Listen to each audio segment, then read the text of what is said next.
I'm the CEO of Comic Republic, and I'm in the stream. Hi, I'm Femi Oke. I'm also from Nigeria, and you're also in the stream. Today, the latest Marvel installment may be the most political, entertaining, and provocative yet. It stormed box offices a week ago, smashing records and filling theatres with eager viewers of all ages. It has won praise from critics and celebrities and audiences alike, and it has also sparked a huge reaction from Black people all over the world. This is Black Panther. Show me my respect and bow down. We own ya, we own ya. We only getting started now, cause we own ya. Everybody think they know me now, cause we own ya. You and I'm a homie, yeah, cause we own ya. I waited my entire life for this. The world's gonna start over. I'ma burn it all. What happens now determines what happens to the rest of the world.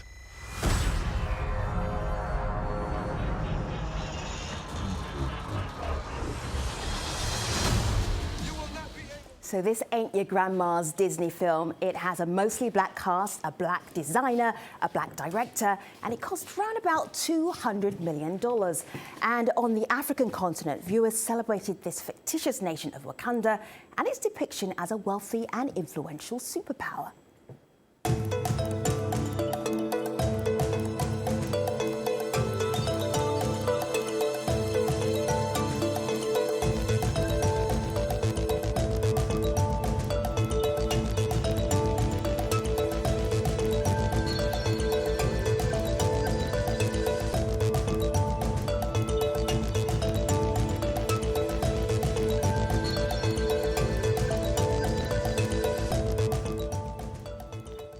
While many are celebrating the movie, it has also sparked wide-ranging debates. Some are talking about the tension they say it depicts between Black Africans and Black Americans. Others have bemoaned the power that the United States wields over Africa and its politics. Yami is a journalist in Nigeria and sent us some of his thoughts. One of the big talking points, you'd say, the gender dynamics in the movie. The women were given really prominent roles. The politics of Wakanda itself, that bears debate and discussing, questioning the self-sufficiency policy, whether or not there's international trade, what the economic model of the fictional country is, and also local politics, inside of the country, resource control, how much of the high-tech advancement washes down to regular Wakandans. Didn't appear to be so much in the movie itself, even though there's only so much you can, fit into 2 hours. But I think that for Africans, the fact that this high-scale movie draws a lot of inspiration from real African cultures, from Ethiopia to South Africa to Kenya, and even for myself as a Nigerian, that was really good to see on screen. So much to talk about today. With me, Chika Odua is a journalist based in Dakar, Senegal. In Los Angeles, Teren Sensei is an activist, writer, cultural critic. Loyiso Mkize is creator and illustrator of Kwezi, the first South African superhero comic book series. And Jesse Holland, right here in the studio, author of Black Panther. Who is the Black Panther? Greetings, guests. Wakanda forever. So much to talk about. And also, there will be spoiler alerts. So if you haven't seen this film yet, I don't know what you do. Put your fingers in your ear, close your eyes, run out the room, save this for later. Jesse, yes. What has happened with this film? It's an amazing worldwide phenomenon. No one really expected this movie to be as big as it is right now, but it's taken over the entire movie landscape, and it's changing entertainment in America and around the world forever. Oh, yeah. Chika in Senegal, do you agree? I definitely agree. I mean, all across the continent here, there is a glorious applause, and that applause, it's roaring, it's deafening, it's beautiful, and I just hope that we can save this moment for much, much longer. On here, we've got Tonderai Mdambo, and she's at the Young African. She says here, the atmosphere was energetic, especially one of the major stars, Danai Gurira. She's Zimbabwean. Till now, both cinemas are still sold out for Black Panther tickets. Let's go to South Africa and Loyiso. Loyiso, how did South Africans receive this film? I think the first draw card from the whole experience was the fact that South Africans went out to the theater dressed in their cultural regalia. Now, this is something you've never seen ever. And it's such a. Let me just show you something here. This is Danai Gurria and Lupita Nyong'o, and they are here dressed to impress at one of the South African premieres. Soren, when you hear this, when you see different countries across the African continent, people around the world celebrating this film, your reaction is what? I actually think it's amazing. I think it's really incredible and super important to, number one, see the depiction of, even though this is a fictional, country, a fictional African nation, I do think it's really important to see the depiction of an African nation as, a superpower, as technologically advanced. I do think it's really cool to see people kind of taking pride in their culture and dressing up in their native garb and stuff to go see this movie. I think that that's really important, and I think that it's amazing to see what that is doing for people on the continent, as well as for continental Africans that live here in the U.S., and as well for people that are of African descent that want to feel that connection back to Africa. I do think that that's really important, and I agree that it's really a cultural moment that is kind of changing the landscape of movie-going. I don't know if I agree that it's an unexpected moment. It did have a budget of $200 million, and Marvel and Disney sunk a lot into this project. They threw a lot behind the marketing campaign. They got it Lexus. So I wouldn't say that I feel like this is unexpected, but I do think that it's super important for people to see. I will also say, though, that as a Black American, I personally didn't feel like it was for me necessarily, but I do think it's awesome to see what Black people around the world are taking from this film. The only reason why I would say it was a little unexpected, because we're seeing the place is still selling out. We're still seeing people who can't get into it. Believe me, they want your money. If they had known they needed more theaters, they would have had them ready. So I think it's even surprising the people at Disney how well it's doing, not only in America, but around the world. Benjamin Caesar says on Twitter, Black Panther is nothing short of hype. I'm sorry to say. There will still be struggling and disenfranchised Black men, women and children from the south side of Chicago to the back streets of Santon, Baltimore, long after the hype has died down, Chika.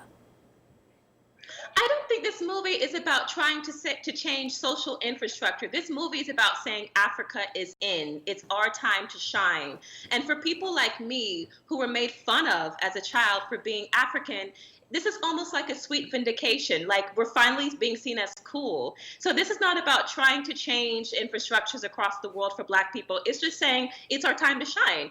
And this actually, I think, is a moment that we've been waiting for a long time. For the past, I would say, 3 years, we have been seeing Black culture displayed for greatness. This is part of the unapologetically Black movement. And also, if Well, I I have can a question. jump in, So I would you feel like agree? also there's also the factor that our children who are watching this are also having their entire frame of reference for their entire lives and who they actually are changed forever. I think that's the biggest, draw from that, is the fact that forget us and our politics as grown-ups, but what our kids get is cultural representation and understanding of the self and appreciation of the self in a way that's never been seen before, especially not in this large magnitude.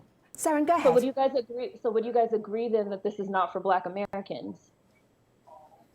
See, I don't know. I don't know. I disagree because Just because you just went to say, like, that this is like a really huge moment for you as an African, and especially like as someone that was teased for being African and stuff like that. So like that's not for us. Black Americans. But you just said that this is a chance for Black Americans to try to explore their ancestral identity. Exactly. So I think this is a moment that African Americans can be like, hey, it's not just about the movie. I think that you have to go beyond saying a great movie. I want to see us move beyond and actually have African Americans exploring their African identity, investing in the continent, adopting African names, looking into African history. So this is actually the beginning of what could be as far as taking that conversation further. But what about those of us that don't have any interest in that? Well, I just we're fine here. Like we're fine with our culture and our roots as a descendant of American chattel slavery. We feel like that's our roots. We feel like this is our country. We've made our own culture here. Wonderful for people that do want to go back and reconnect to their roots and find their African culture. But for a lot of us, that's not something we're interested in. And we feel like we need to handle what's going on in our own backyard here in America in terms of the treatment of Black Americans here before we necessarily go back to the continent. You know, it's like our boat is sinking here, but people want us to like stop bailing out water of our boat here to look across the pond. Like we need to worry about our iceberg here, right. You know? And here's which is why Oakland, California was featured in the film. And here's a great thing that this movie is doing. It's actually bringing about these conversations here as well as around the world. Just this past Saturday, I led a discussion of over 1,000 people who came to talk about Black Panther, and that discussion turned into a discussion of what we as African Americans can do here in America, as well as how we can help other people around the world. So it's not a discussion, the movie features African characters with an African American as the antagonist, but the discussion that's going on right now is not just about Africa, it's about African Americans as well, and what we can and should do here at home and in other places as well. Let me just show our viewers what the fictional country of Wakanda is like, and then Loisa, I'll come right back to you. This is Wakanda from Black Panther. Have a look. What do you know about Wakanda? Textiles, shepherds, cool outfits. All a front. How much more are you hiding? The film's about Panther, but the film is equally about Wakanda. We'll see T'Challa's friends, people we have to answer to, you know, when he's sitting on that throne. Wakanda's walls have been up since its inception. It's the best kept secret in the world because they have something the world wants.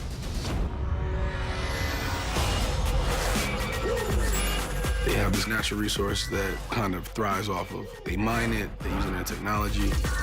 It's very sought after by anybody who's ever come in contact with it. Black Panther has to look out for an entire nation and then also consider that nation's place and how they affect the rest of the world.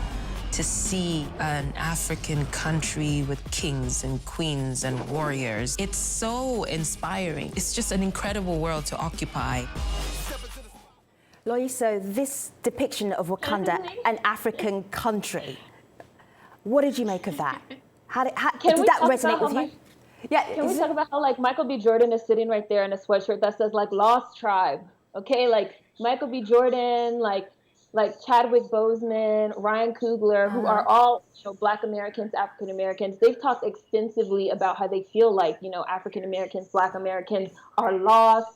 He's sitting there wearing a sweatshirt that says Lost Tribe. They've talked so much about we're lost and we need to reconnect and we need to go back. And I feel like the film was definitely filmed with this kind of biased perspective. Of course, it's their art and their perspective, but this biased perspective of Black Americans as lost and needing to return. This is why I wanted to go to Loisa, because there's a very specific African versus African American tension in the film. Loisa, what did you make of Wakanda as a representation of various African countries? I think it is a valiant effort. Number one, there's so many cultures that we boast as an African continent, and to be able to mash them up and put them together in one setting, in one movie, and create this melting pot of a city, I think was a triumph in their sense. Big shout out to the costume designers for the movie. Going back to the fact or the conversation between the diasporic community or the African American community and Africa as well, I think the movie itself, there's a scene there with the Oakland scene where Killmonger supposedly grew up, and the conversation there that takes place, also getting this this amazing technological spacecraft sort of like landing in there and having this lovely, weird, and unexpected type of dialogue that the locals over there are having now with an African tribe. It's quite amazing that the dialogue that's sort of happening there. I think the draw out of that has to be positive. I think conversations with our brothers and sisters in the States has to be facilitated in a positive sense and not to sort of like push back on each other. I think that's counterintuitive, especially when you have a celebratory piece like this that doesn't necessarily take away from anyone, but actually just attempts to bring these people together and tell, a great African story, and indeed an American story. Let's not forget that, Black Panther was created in the States, 1966. So it was a huge opportunity. It was a huge undertaking, and Ryan Coogler did the thing, I must say. Jesse, let me share this with you. Satidia N says, everything boils down to black versus black physical fights in this movie. The black community deserves a lot better. The black community are also celebrating this film, many of them, but also the black community deserves better. Do you see that? Well, actually, I did not see that because in the past, in these superhero movies, the black communities weren't even represented at all. You barely saw anyone of color in previous superhero movies. To the fact that the two major characters are both people of color, to me, isn't a bad thing. And we have to keep in mind, first of all, this is a movie. This doesn't represent everything we see. This is entertainment, but it's good entertainment where we can see ourselves reflected not only as the hero, but the antagonist, which I have to say, I've been part of several conversations where under the hashtag, Killmonger was right. So, I mean, Killmonger was right. So, I mean, Killmonger, I'm totally team Killmonger, but... I think Seren might be the love child of Killmonger. one left behind. But I mean, we can have this conversation about these two different perspectives in our own community. And that's a positive thing. That's not a negative thing, that we can talk about these things. Let me just show you here. This is a piece that, Chika, you wrote. You're trying to grapple with why are Africans so enamored with Black Panther? Here you are going to see a screening in Senegal. You are dressed up. Yeah, but I did my best. Yeah, for an article that you were writing. I'm impressed. But here, I'm thinking about the way that women are portrayed in this film. Let me show a little bit of clip, a little clip first of all. This is the warrior women of Wakanda. Have a look. The Dora Milaje are women who pledged their lives to the throne and to the security of the kingdom. Wakanda forever! My character, Okoye, is the general of the armed forces as a whole. Okoye represents the old guard and tradition, while my character, Nakia, challenges tradition. You get to decide what kind of king you are going to be. Nakia was... Chika, how realistic is this portrayal of African women? I think it's quite interesting. I think that what it represents actually is the past, not the present. There is this dialogue, this conversation in Africa that before Christianity and Islam came into Africa, women were actually more empowered, that they held roles where they're actually leading their communities. So I think that this is kind of an homage to Africa's past. And also we know that the Dora Milaje actually looks like the Dahomey Amazonians of present-day Benin. But I think, again, this is not really representational of what women are holding positions are in today. We're still struggling to see women in Africa take positions of leadership. But in its past, we do have stories that they did hold spaces where they were able to actually control and domain and in areas of society, education. So I think that's what this is about. Seren, did that speak to you at all? No, I was about to say, no, it didn't. Again, for me personally, as a Black American, I still don't feel like this is representative of me or my culture. We can only assume that Killmonger's girlfriend, who he shoots in the head, is the only Black American woman that we see represented in this film. And she doesn't even have a name. She barely has any dialogue. We never see Killmonger's Black American mother. We never really even find out what happened to her.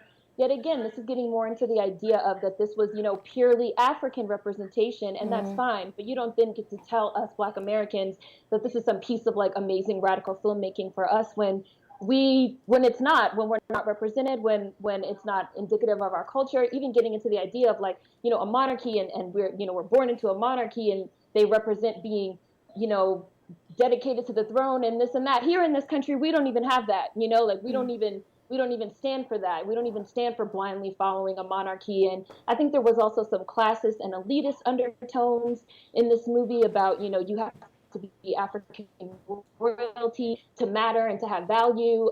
Someone else touched on briefly, do we ever find out how this is affecting regular Wakandans? How is this technology? Is this capital trickling? We know we have money because at the end, we see T'Challa buying buildings in Oakland and stuff like that. And none of that's really discussed. And we're just all supposed to really how it's so amazing for Black But culture. Seren, can I ask you? Black But culture. Seren, can I ask you, Seren, for those African Americans who do tease Africans, do you think that this movie will make a difference, at least in their mentality of accepting Africans as just regular human beings? I think that everyone should be accepted as a regular human being. I also think that a lot of Africans take being teased very personally because they don't understand that teasing and roasting and stuff like that is a part of our Black American culture. And a lot of the ways in which we bond with each other is through teasing and roasting as a subset of slavery. You know, we're all poor, we're all slaves. We're going to joke about it. This is how we're going to bond. I think for a lot of Africans, that's not their culture. And a lot of them come here, and instead of trying to understand our culture and understand the way that we do things here, instead they want us to change to adapt to them. I think a lot of that is also a superiority complex, which we can get into. And I think in a lot of ways, not to be rude, but a lot of Africans need to build a bridge and get over it when it comes to being teased in the 3rd grade, carrying a chip on your shoulder for the rest of your life and hating Black Americans, but then telling us we need to get on board with this movie. Just to jump in quickly. I think it's also very important to sort of like pick up on the tone of the movie. Remember, this is a superhero movie, and it's exposing our best qualities, whether or not you're African or whether you're African American. I think what's important here, the door part, is the fact that it's a celebratory piece. Now, hang on, and it's not in any case. And in any case, I mean, this is a property that's existed years before our sensibility has evolved to this today. It's so great that we've got like the, Okoye and then the role that she plays in the story. But otherwise, I mean, these characters were established decades ago. I think it's very harsh to attack a movie that is adapted from a property that's existed for a very long time for our own sensibilities as grown-ups. Remember that this is not. We might not be the target market for this. Maybe our kids might draw something more important from this than we with our. Really strong Loyosa and Seren, just give me a moment, because I just want to bring Jesse into the conversation. Jesse, go ahead. The only thing I want to add on is that, it's hard to make these judgments from a movie that has been cut down to such a small time period. Now, when you get into the novels, when you get into the comic book, you actually get to explore a lot more of these conversations. T'Challa actually, in the future, marries an African-American woman, marries Storm. T'Challa spends time in America, in Harlem. Right. So, I mean, we get to actually see some of these other questions that we're talking about reflected on the printed page. It's hard to get all of that into a movie that's limited to such a short amount of time. When we get to see the director's cut, I bet you a lot of the stuff we're talking about now is going to be included in there and was cut out. But if you want more information about that kind of stuff, you go to the printed page. Let me just bring this in, guests, because I've got 2 minutes left, and I just want to bring in some more thoughts from the community. Niachek says, this film is one of the marked steps in recent times to unite both the African and African diaspora audiences. Hope marked changes will begin from the fanfare around this movie. So many different perspectives. Everybody's bringing their own perspective, their own background to this film. I think the bottom line actually, though, will be money. This is Opeyemi Ajayi, okay? Doesn't matter what we think. It's like, how much money is this film going to make? He's the executive vice president of Genesis Cinemas, and they've been promoting this film big time. Have a listen to what he had to say. We're very excited about Black Panther. The turnout has been amazing. People are coming in costumes, in different sort of regalia. It's unbelievable. Companies are paying for their staff, their repeat visits. So we're quite excited. It's more than a movie. It's become a movement. We hope that it continues till the end of the year. Wakanda forever. Let me leave you with one last thought. Thank you very much, panel. It's been a fascinating conversation. Wish it could go on for a little bit longer. Sumaya says that this film gives both Africans and children of the diaspora a chance to see their homeland in an alternative universe where we weren't drained of our resources and colonized for decades. It is the ultimate fantasy fulfillment. So many interesting conversations to be had around a Marvel film. I think that is the biggest shocker for me. Thank you for Jesse, Chika, Seren, Loyiso. We really appreciate your time, your comments, your enthusiasm. We will bring this conversation online. We will see you at #AJStream. Thanks for watching, everybody. See you soon.